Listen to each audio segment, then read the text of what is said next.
పరమ పతివ్రత అనసూయాదేవి కుమారుడు చంద్రుడు.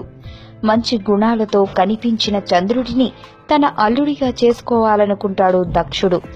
బ్రహ్మ కుమారుడైన దక్షునికి 27 మంది కుమార్తెలు. ఒకరిని మాత్రమే చంద్రుడికి కట్టబెట్టడం ఇష్టం లేక తన 27 మంది కుమార్తెలను చంద్రుడికిచ్చి పెళ్లి చేశాడు దక్షుడు. తన 27 మంది బిడ్డలందర్నీ సమానంగా చూసుకోవాలని, ఎవరినీ బాధ పెట్టొద్దంటూ చంద్రుని వద్ద మాట తీసుకుంటాడు దక్షుడు. అయితే కొద్ది రోజులకే చంద్రుడు మామకిచ్చిన మాట తప్పుతాడు. రోజుకొక్కరి చొప్పున 27 మంది భార్యల వద్ద గడిపే చంద్రుడికి పెద్ద భార్య రోహిణి అంటే చాలా ఇష్టం.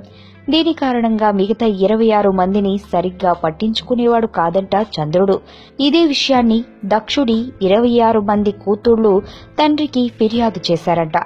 ఈ విషయం మీద చంద్రుడిని మందలించినా అతనిలో మార్పు రాకపోవడంతో కోపోద్రిక్తుడైన దక్షుడు చంద్రుడికి శాపమిస్తాడంట.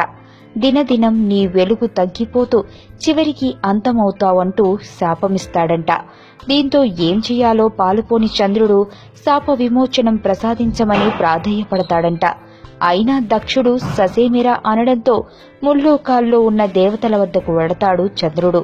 దక్షుడు బ్రహ్మ కుమారుడు కావడం, తన కుమారుడి శాపానికి తిరుగులేదంటూ బ్రహ్మ చంద్రుడిని పంపించేస్తాడంట.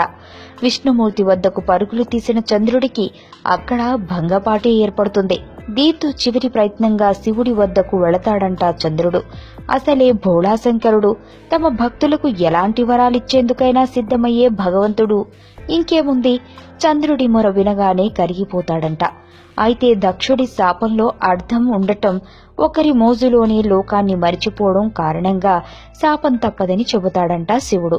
ఎలాగైనా తనని కాపాడాలంటూ కాళ్లావేళ్లా పడతాడంట చంద్రుడు.